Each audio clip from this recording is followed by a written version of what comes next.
O sol do sertão já subia pesado, derramando fogo sobre a caatinga, quando o chão começou a estalar como se anunciasse que a história ali contada nascia da vida dura e não da imaginação.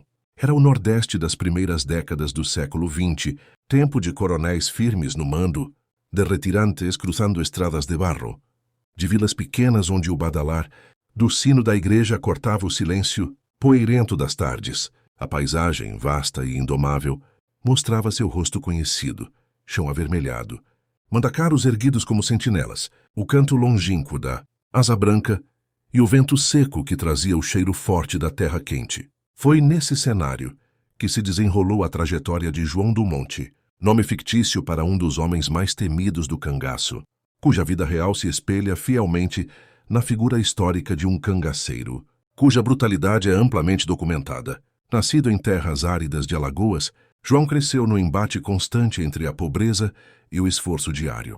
E como tantos daquele tempo, cedo conheceu o peso do sol no lombo, o cabo da enxada, a vida de feira e de gado, até que a dureza da terra e das relações humanas o empurraram para o caminho que marcaria seu destino. Quando encontrou o bando liderado por Raimundo das Barrancas, nome fictício para Lampião, o sertão já fervilhava de conflitos entre cangaceiros e volantes. A entrada de João no grupo não se deu por aventura. Era um território onde só permanecia quem tinha coragem seca, obediência rígida e disposição para enfrentar a vida de guerra que se estendia pelas fronteiras entre Alagoas, Pernambuco e Bahia. E ele, segundo registros históricos que sustentam esta narrativa, cumpriu cada exigência com ferocidade. A Serra das Campinas, mencionada nos relatos mais confiáveis, foi um de seus cenários marcantes. Ali, pequenas fazendas se alinhavam entre veredas estreitas e a população local vivia sob permanente tensão. Quando o nome de João do Monte era sussurrado nos alpendres ou nas feiras, a conversa baixava de imediato. Cada passo seu deixava rastro, medo e silêncio. O sertão guardava e devolvia tudo. O eco dos tiros, o rumor das fugas, a marca das violências. Padres advertiam nas missas. Coronéis reforçavam suas guardas. Mães chamavam filhos para dentro ao menor estalo de galho, porque onde João passava algo ficava, e nunca era leve. E é nesse rastro quente, marcado pelas veredas da Caatinga, que começamos a seguir seus passos. Mas a história ainda está apenas no começo, prestes a se abrir como o horizonte vasto do sertão. A poeira das estradas sertanejas parecia nunca repousar. Cada passo dos cavalos, cada sandália de couro marcada, na terra desenhava o mapa vivo de um Nordeste que respirava tensão. Era nesse ambiente áspero que o nome João do Monte crescia como sombra comprida, especialmente depois que ele firmou sua presença no bando de Raimundo das Barrancas, líder temido e estrategista calculista. A entrada de João, segundo todos os registros históricos sobre o cangaço real que fundamentam esta narrativa, não foi por acaso. Ele reunia a força bruta, a disciplina rígida e o silêncio, tudo o que faziam dele peça útil e perigosa nas mãos do chefe. As terras da Serra das Campinas, cenário amplamente citado pelos estudiosos do período, tornaram-se palco constante de movimentações. Ali as pedras altas serviam de mirante. As grotas estreitas escondiam homens armados e o farfalhar do mato seco podia tanto anunciar vento quanto emboscada. Os moradores, acostumados a viver sob o peso do sol e da desconfiança, já distinguiam de longe o que era tropel de boiada e o que era tropa de cangaceiros. João do Monte rapidamente consolidou sua fama de violência extrema. Os documentos e relatos preservados pelos pesquisadores indicam que sua brutalidade não encontrava barreiras, especialmente em episódios envolvendo mulheres. Fatos registrados e amplamente documentados na história do cangaço real e que nesta narrativa permanecem inalterados, apenas com nomes substituídos. Mesmo entre os seus, a crueldade dele causava inquietação. Havia respeito por sua força, sim, mas também medo. E no sertão, medo é coisa que fala alto. Enquanto isso, as volantes ampliavam seu cerco. A cada feira, cada curral, cada canto de vila, pequenas informações se somavam.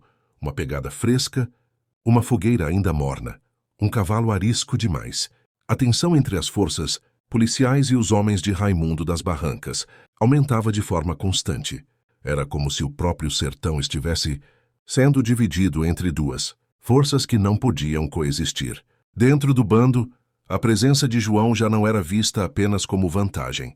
Sua violência, embora útil em confrontos diretos, criava problemas políticos e de convivência. Raimundo das Barrancas, sempre atento, sabia que atos desmedidos podiam custar alianças e comprometer rotas de fuga. E João, carregando consigo o peso de seus atos, começava a ser visto não só como soldado valioso, mas também como estopim pronto a acender conflitos desnecessários. Foi nesse caldo quente, de tensão crescente de Caatinga em alerta, de perseguição cerrada, que um movimento inesperado começou a surgir nas trilhas poeirentas da Serra das Campinas, algo que, embora ainda em silêncio, já moldava o próximo passo da história. A Caatinga parecia observar tudo com seus olhos de espinho.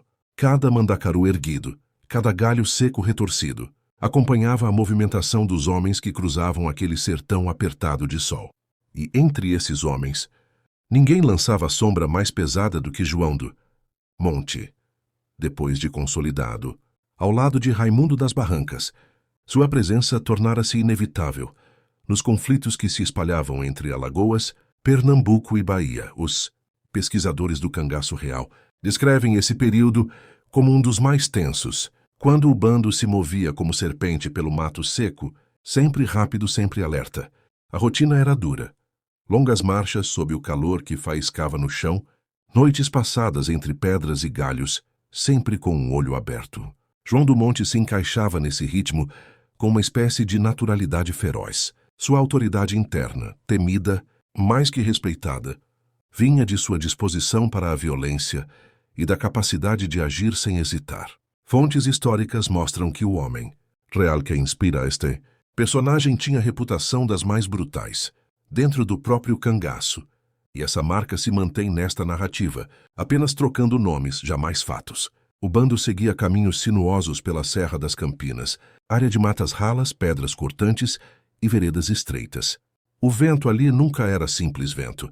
Podia trazer cheiro de fumaça, de pólvora, ou o aviso invisível de alguma volante à espreita.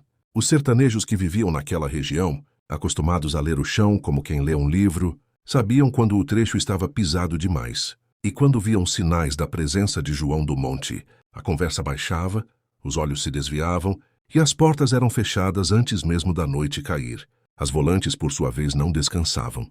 Os estados que sofriam com as investidas dos cangaceiros enviavam homens treinados, armados e determinados a reduzir o poder do bando.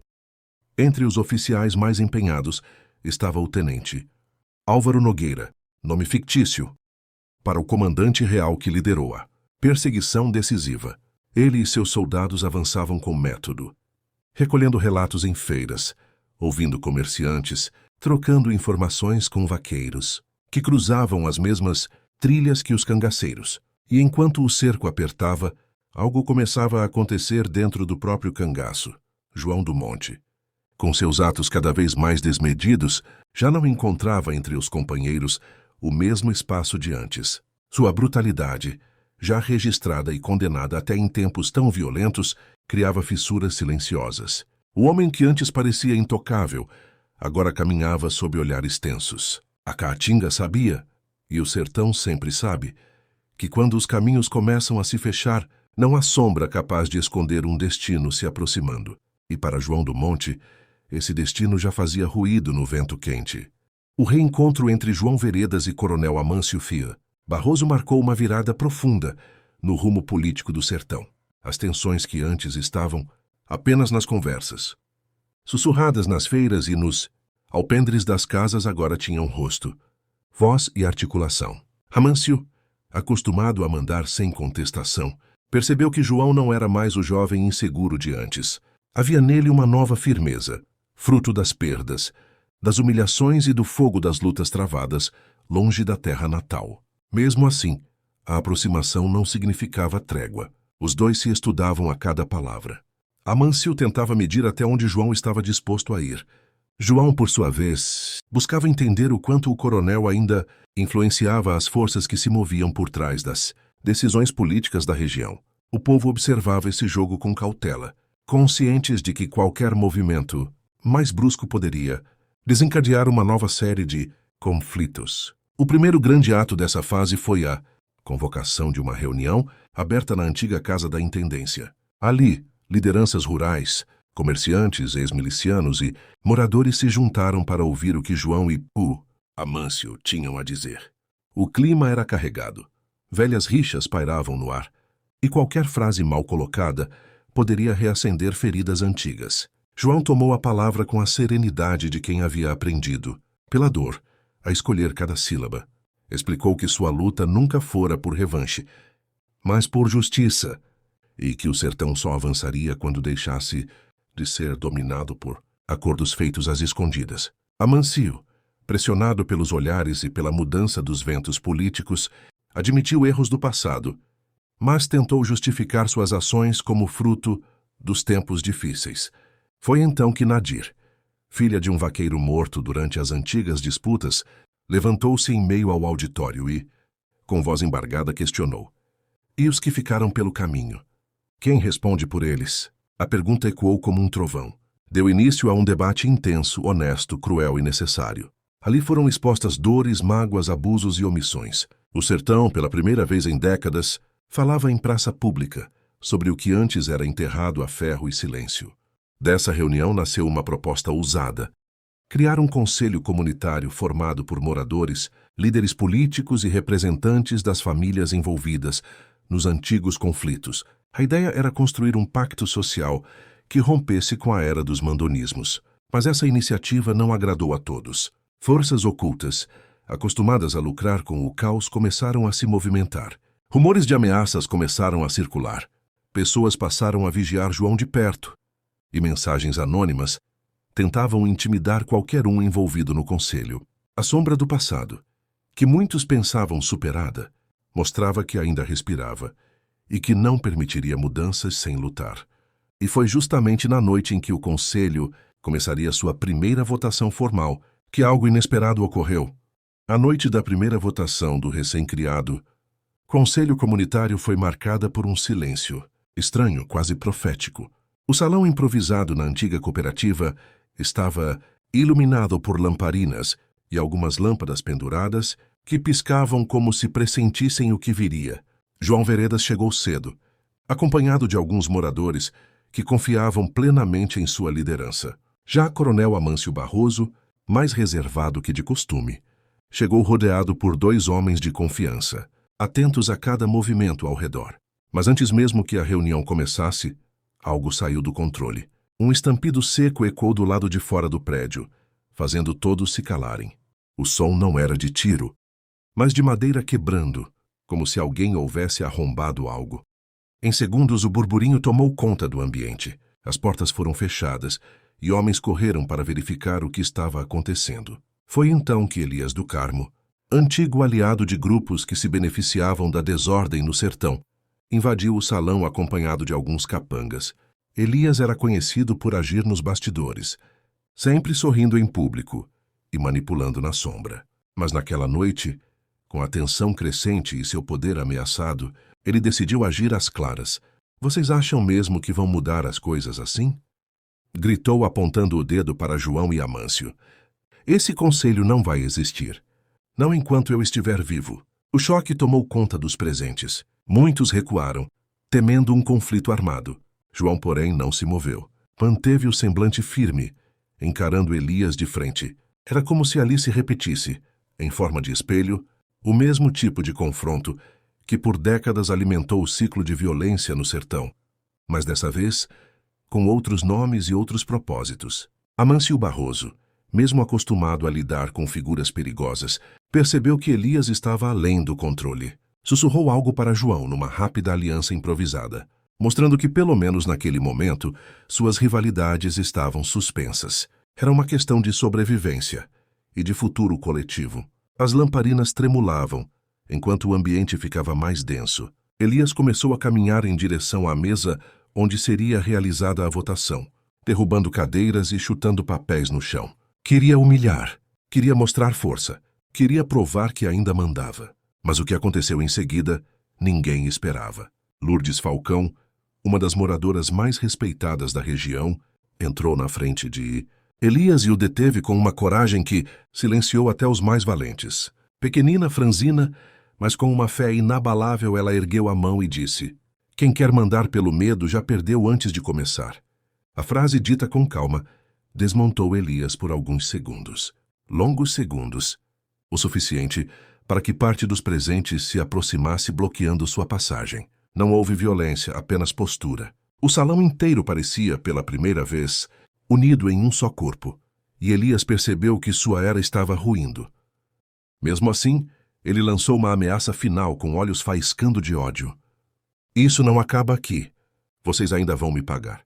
Após ele deixar o local, a votação não pôde continuar. O clima estava pesado demais. João olhou para Amâncio e percebeu que algo grande estava prestes a acontecer.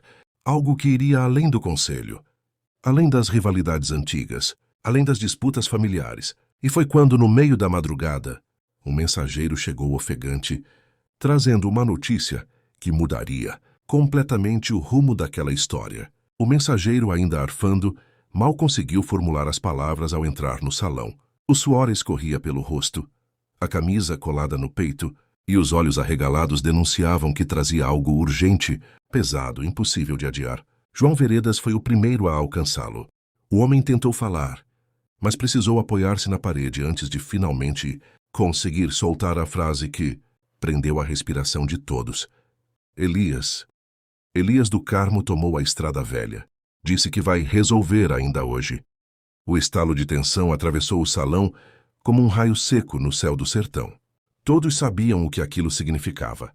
Elias não recuaria, não aceitaria a perda de influência e, acima de tudo, não permitiria que um movimento comunitário, aquele movimento, erguesse sem reação. O que vinha pela estrada seria perigoso, imprevisível, fruto de uma fúria ferida. Amâncio Barroso passou a mão na testa, respirou fundo e, num ato que surpreendeu parte dos presentes, pediu para aproximar-se dos moradores. Seu tom não trazia mais a arrogância de coronel acostumado ao mando e desmando, mas a lucidez de quem entendeu que a história poderia tomar um rumo irreversível. "Se deixarmos Elias agir sozinho, tudo o que tentamos construir vai se perder", disse, olhando para João.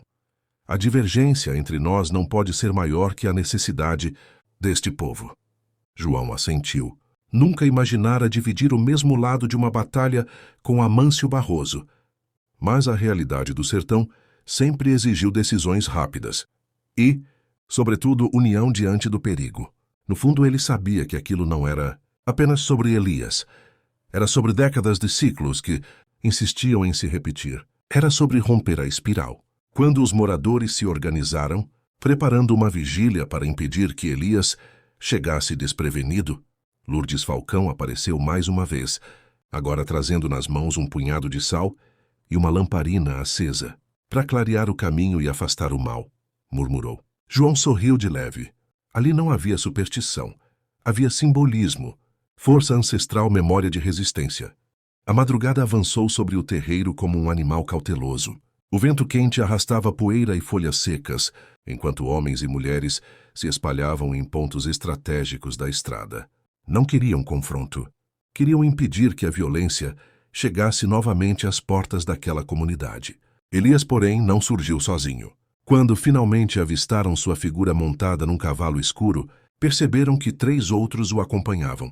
Mas algo estava diferente. Seu corpo parecia tenso, rígido demais. Quando se aproximou, já na beira do terreiro, desceu do cavalo e ficou diante do grupo que o aguardava. Por alguns segundos, o silêncio reinou absoluto. Então, antes que qualquer palavra fosse dita, um dos homens que o acompanhava, claramente apavorado, deu um passo à frente e anunciou: "Elias está deixando a região.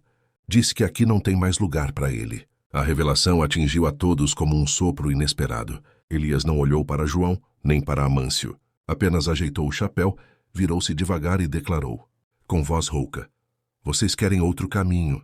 Pois sigam. Eu não faço parte dele." E partiu, sem alarde, sem ameaça, sem revanche. Partiu como quem entende que o sertão, às vezes, retira o poder das mãos de quem pensa controlá-lo. Quando o sol começou a nascer, tingindo tudo de um laranja grave, João Veredas caminhou até o centro do terreiro e, ali mesmo diante de todos, reafirmou o compromisso com o conselho e com a construção de um futuro diferente. Amâncio, desta vez sem hesitar, ficou ao seu lado. Aquele amanhecer não apagou as dores do passado. Não era essa a natureza do sertão, mas acendeu a certeza de que, entre as veredas secas e a dureza da caatinga, um povo inteiro podia encontrar força para mudar seu destino. Ainda que lentamente, ainda que passo a passo, como sempre foi no Nordeste que resiste, teima e se reinventa.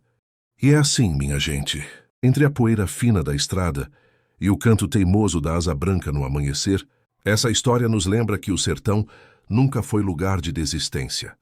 Sempre foi chão de luta, de coragem e de transformação. Cada passo dado por essas comunidades, cada voz que se levanta contra o medo, cada gesto de união, tudo isso escreve dia após dia o destino de um Nordeste que resiste e se reinventa. Se essa narrativa tocou seu coração, se as memórias desse povo lhe fizeram refletir sobre o valor da coragem e da união, então eu lhe peço, curta o vídeo, compartilhe com alguém que ama a cultura nordestina, se inscreva no canal e ative as notificações para receber mais histórias verdadeiras do nosso chão quente. Comente aí embaixo o que mais lhe emocionou. Até a próxima, meus amigos e minhas amigas. Nordeste é cultura. Nordeste é resistência. Nordeste é voz.